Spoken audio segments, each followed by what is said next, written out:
आज आपने नामांकन किया, क्या सेट में किया और आपके साथ आपकी बिटिया भी नजर आई, ऊपर करो।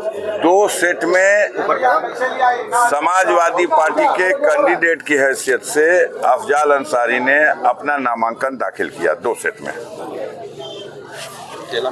समाजवादी पार्टी के कैंडिडेट अफजाल अंसारी के सब्स्टिट्यूट कैंडिडेट की हैसियत से, जैसा कि निर्वाचन आयोग के नियमों में इसका प्राविधान है, पार्टी की तरफ से एबी फार्म अफजाल अंसारी को भी इश्यू हुआ है और पार्टी की तरफ से एबी फार्म नुसरत अंसारी के भी फॉर्म में लगा। उन्होंने भी अपना नामांकन दाखिल किया। वो सब्स्टिट्यूट कैंडिडेट की होंगी। मेरे नामांकन पत्र में कोई आफत बलाए है तो उस स्थिति में भी वो सिंबल ऑटोमेटिकली ट्रांसफर हो जाएगा नुसरत अंसारी का। मेरा सिंबल एक्सेप्ट और मेरा पर्चा वैध, कोई आफत बलाए ना आ जाए, कट जाए आप लोगों की दुआ से। इतना सशंकित क्यों? अरे भाई, इतना सशंकित आप लोग बना दिए हैं। गाजीपुर में कोई न्यूज चल रही है, लड़ी हाँ कि ना लड़ी हाँ तो कट जाई तो हो जाई, तो उन रास्तों को बंद करना पड़ेगा ना जिससे कोई आफत बलाए प्रवेश कर सके। 1 सेट निर्दल भी दाखिल हुआ है। 1 सेट निर्दल कैंडिडेट की हैसियत से भी नुसरत अंसारी का दाखिल फुल प्रूफ नामांकन इसको कहा जाए। पूरा। आज आपकी हाई कोर्ट में एक सुनवाई चल रही थी, उसमें एक तारीख भी आई है। अब हम अंदर जब गए थे तो पता चला 1 घंटा 40 मिनट हमारे वकील बहस कर चुके थे, बहस जारी थी। उसके आगे की आप कोई खबर हमें बता सकते हो तो बताइए, मुझे भी तसल्ली हो। आशुतोष, क्या डेट है? 20 बता रहे हैं लोग। 20 मई बताया जा रहा है। अच्छा, 20 मई तो महीना है ये है यार। 20 मई, अगली 20 तारीख में शायद डेट पड़ी है। ना, बहस तो हो गई जजमेंट के लिए या क्या? अब हम पूछेंगे। अच्छा, तो ठीक है, वो डेट अपनी जगह।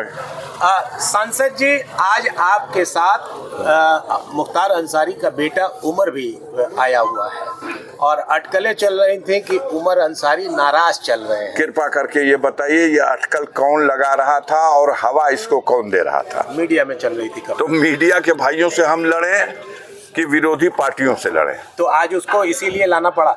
नहीं, हम क्यों लाना पड़ा? हम तो परिवार के गार्जियन हैं। इस स्तर पर हमारे परिवार का बच्चा इसमें सम्मिलित हो रहा है, तो आप फिर इसको भी कोई हवा दे दो, कोई हवा दो। क्या करना है?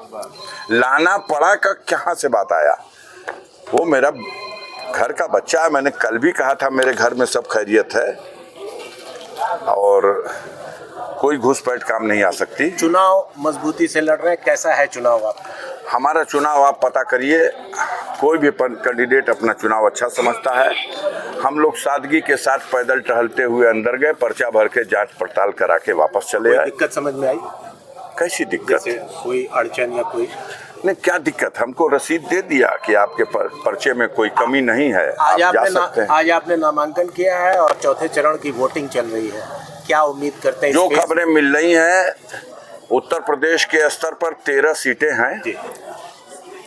इस पिछले 2019 में 13 की 13 सीटें जीत गई थी भारतीय जनता पार्टी। इस बार खैरियत नहीं है उन्नाव की सीट पर, अनु टंडन चुनाव जीत रही है।